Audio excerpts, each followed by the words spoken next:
ನಾಳೆ ಕೇಂದ್ರ ಸರ್ಕಾರ ಹಾಗೂ ಸಿಜೆಪಿ ಮಧ್ಯೆ ಮೂರನೇ ಸುತ್ತಿನ ಮಾತುಕತೆಗೆ ವೇದಿಕೆ ಸಿದ್ಧವಾಗಿದೆ. ನಾಳೆಯ ಮಾತುಕತೆಯಲ್ಲಿ ನಿರ್ಧಾರವನ್ನ ತಿಳಿಸಲಿದೆ ಕೇಂದ್ರ ಸರ್ಕಾರ.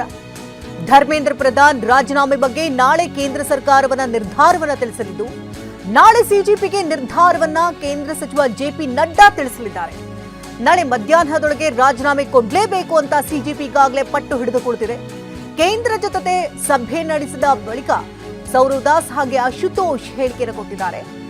ನಾಳೆ ಮಧ್ಯಾಹ್ನದೊಳಗಡೆ ರಾಜೀನಾಮೆಯನ್ನ ಪ್ರಧಾನಿ ಕೊಡಲೇಬೇಕು ಅಂತ ಪಟ್ಟು ಹಿಡಿದುಕೊಳ್ತಿದೆ. ಈಗಾಗಲೇ ಅಭಿಜಿತ್ ದೀಪ್ಗೆ ಕೂಡ ಪ್ರಧಾನಿ ಮೋದಿಗೆ ನೇರ ಎಚ್ಚರಿಕೆಯನ್ನ ಕೊಟ್ಟಿದ್ದಾರೆ.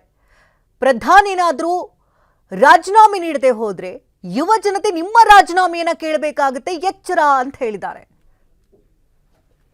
ಇದೆಲ್ಲದರ ಬಗ್ಗೆ ಹೆಚ್ಚಿನ ಅಪ್ಡೇಟ್ಸ್ ಅನ್ನ ಪಡ್ಕೊಳ್ಳೋಣ. ನೇರ ಸಂಪರ್ಕದಲ್ಲಿ ಹರೀಶ್ ಇದ್ದಾರೆ. ಹರೀಶ್, ಈಗಾಗಲೇ ಸಿಜೆಪಿ ಪಕ್ಷದ ಕಡೆಯಿಂದ ನೇರ ಎಚ್ಚರಿಕೆಯನ್ನು ಕೊಡಲಾಗಿದೆ. ದೇಶದಾದ್ಯಂತ ಪ್ರತಿಭಟನೆ ಮಾಡುವಂತಹ ಮುನ್ಸೂಚನೆ ಕೂಡ ಕೊಟ್ಟಿದ್ದಾರೆ. ನಾಳೆ ಮಧ್ಯಾಹ್ನದೊಳಗೆ ನಿರ್ಧಾರ ಪ್ರಕಟ ಆಗಲೇಬೇಕು, ಇಲ್ಲಾಂದ್ರೆ ಉಗ್ರ ಹೋರಾಟ ಮಾಡಬೇಕಾಗುತ್ತೆ, ಇಲ್ಲಾಂದ್ರೆ ನೇರವಾಗಿ ಪ್ರಧಾನಿಯವರ ರಾಜೀನಾಮೆಯನ್ನೇ ಕೇಳಬೇಕಾಗುತ್ತೆ ಅಂತ ಎಚ್ಚರಿಕೆ ಕೊಟ್ಟಿದ್ದಾರೆ. ಏನೆಲ್ಲ ಬೆಳವಣಿಗೆಗಳಾಗ್ತಾ ಇದೆ?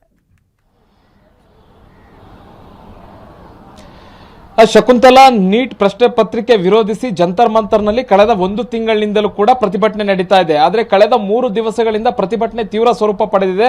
ಸಂಸತ್ ಚಲೋ ಯಾವಾಗಲಿಂದ ವಿದ್ಯಾರ್ಥಿಗಳು ಹಮ್ಮಿಕೊಂಡ್ರು ಆಗ್ನಿಂದಲೂ ಕೂಡ ದೆಹಲಿಯಲ್ಲಿ ಒಂದು ಸಂಘರ್ಷದ ರೂಪವನ್ನೇ ಪಡೆದುಕೊಂಡಿರುವಂತಹದ್ದು. ಇಂತಹ ಸಂದರ್ಭದಲ್ಲಿ ಕೇಂದ್ರ ಸರ್ಕಾರ 2 ಬಾರಿ ವಿದ್ಯಾರ್ಥಿಗಳ ಜೊತೆ ಮಾತುಕತೆಯನ್ನು ನಡೆಸಿದೆ. ಮೊದಲ ಬಾರಿ ಜೆಪಿ ನಡ್ಡಾ ಅವರೇ ವಿದ್ಯಾರ್ಥಿ ನಾಯಕರನ್ನ ಕರೆಸಿಕೊಂಡು ಅವರ ನಿವಾಸದಲ್ಲೇ ಮಾತುಕತೆಯನ್ನು ನಡೆಸಿದ್ರು. ಇವತ್ತು ತಟಸ್ಥ ಸ್ಥಳದಲ್ಲಿ ಸಿಜೆಪಿ ಪಕ್ಷದ ವಕ್ತಾರರೇನಿದ್ದಾರೆ ಅವರನ್ನ ಕರೆಸಿಕೊಂಡು ಜೆಪಿ ನಡ್ಡಾ ಅವರು ಮಾತುಕತೆಯನ್ನು ನಡೆಸಿದ್ದಾರೆ. ಪ್ರಮುಖವಾಗಿ ಸಿಜೆಪಿ ಪಕ್ಷದಿಂದ 3 ಪ್ರಮುಖ ಬೇಡಿಕೆಗಳನ್ನ ಕೇಂದ್ರ ಸರ್ಕಾರದ ಮುಂದೆ ಇಡಲಾಗಿತ್ತು. ಧರ್ಮೇಂದ್ರ ಪ್ರಧಾನ್ ಶಿಕ್ಷಣ ಸಚಿವರು ಇವರು ರಾಜೀನಾಮೆಯನ್ನ ಕೊಡಬೇಕು ಅನ್ನುವಂತಹ ಒಂದು ಬೇಡಿಕೆ. ಇನ್ನೊಂದು, ನೀಟ್ ಪ್ರಶ್ನೆ ಪತ್ರಿಕೆ ಹಗರಣದಲ್ಲಿ ಯಾರ್ಯಾರೆಲ್ಲ ಆತ್ಮಹತ್ಯೆಯನ್ನ ಮಾಡ್ಕೊಂಡಿದ್ದಾರೆ ವಿದ್ಯಾರ್ಥಿಗಳು, ಅವರಿಗೆ ಅವರ ಕುಟುಂಬಗಳಿಗೆ 1 ಕೋಟಿ ರೂಪಾಯಿ ಪರಿಹಾರನ ಪ್ರತಿ ಕುಟುಂಬಗಳಿಗೆ ಕೊಡಬೇಕು ಅನ್ನುವಂತಹ ಬೇಡಿಕೆಯನ್ನ 2ನೇ ಬೇಡಿಕೆಯನ್ನ ಇಟ್ಟಿದ್ರು. ಮತ್ತೆ 3ನೇ ಬೇಡಿಕೆ ಏನು ಅಂತಂದ್ರೆ 20ನೇ ತಾರೀಕು ಏನು ಗಲಭೆ ಆಯಿತು, ಪೊಲೀಸರು ಹಾಗೂ ವಿದ್ಯಾರ್ಥಿಗಳ ನಡುವೆ ಸಂಘರ್ಷ ಆಯಿತು.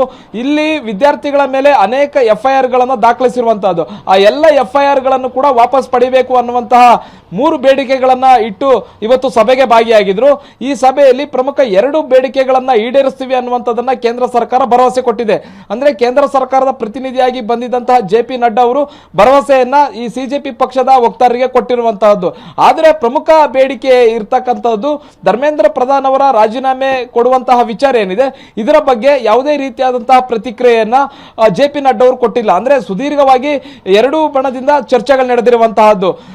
ಈ ಸಿಜೆಪಿ ಪಕ್ಷದ ವಕ್ತಾರರು ವಾದವನ್ನ ಮುಂದಿಟ್ಟಿದ್ದಾರೆ. ಧರ್ಮೇಂದ್ರ ಪ್ರಧಾನ್ ಅವರು ರಾಜೀನಾಮೆಯನ್ನ ಕೊಡಲೇಬೇಕು ಅನ್ನುವಂತಹ ವಾದವನ್ನ ಮುಂದಿಟ್ಟಿದ್ರು ಕೂಡ ಜೆಪಿ ನಡ್ಡಾ ಅವರು ಯಾವುದೇ ರೀತಿಯಂತ ನಿರ್ಧಾರವನ್ನ ತೆಗೆದುಕೊಂಡಿಲ್ಲ. ಹೀಗಾಗಿ ನಾಳೆ ಮತ್ತೊಂದು ಸುತ್ತಿನ ಸಭೆ ನಡೆಯುತ್ತೆ. ನಾಳಿನ ಸಭೆಯಲ್ಲಿ ಈ ಬಗ್ಗೆ ನಿರ್ಧಾರವನ್ನ ತಿಳಿಸ್ತೀವಿ ಅನ್ನುವಂಥದ್ದನ್ನ ಜೆಪಿ ನಡ್ಡಾ ಅವರು ಹೇಳಿದ್ದಾರೆ. ಇದಾದ ಬಳಿಕ ಈ ಒಂದು ಎಲ್ಲ ಪ್ರಕ್ರಿಯೆಗೆ ಪ್ರತಿಕ್ರಿಯೆಯನ್ನ ಕೊಟ್ಟಿರತಕ್ಕಂಥ ಅಭಿಜಿತ್ ದೀಪ್ಗೆ ಅವರು ಪ್ರಮುಖವಾಗಿ ಅವರು ಪ್ರಧಾನಮಂತ್ರಿ ನರೇಂದ್ರ ಮೋದಿ ಅವರಿಗೆ ಮನವಿಯನ್ನ ಮಾಡಿಕೊಂಡಿದ್ದಾರೆ.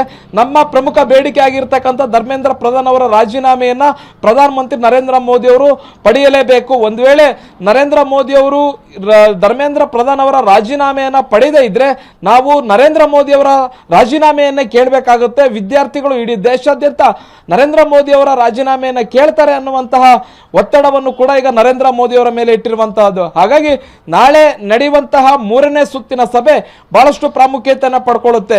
ಪ್ರಮುಖವಾಗಿ ಇರ್ತಕ್ಕಂಥದ್ದೇ ಈ ಹೋರಾಟ ಇರ್ತಕ್ಕಂಥದ್ದೇ ಧರ್ಮೇಂದ್ರ ಪ್ರಧಾನ್ ಅವರು ರಾಜೀನಾಮೆಯನ್ನು ಕೊಡಬೇಕು ಅಂತ.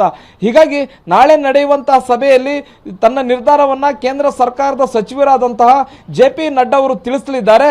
ಆಗ ಮುಂದೆ ಯಾವ ರೀತಿಯಾದಂತಹ ಪ್ರತಿಕ್ರಿಯೆಯನ್ನ ಸಿಜೆಪಿ ಕೊಡುತ್ತೆ ಅನ್ನುವಂಥದ್ದು ಬಹಳಷ್ಟು ಕುತೂಹಲ ಕೆರಳಿಸಿರುವಂತಹದ್ದು.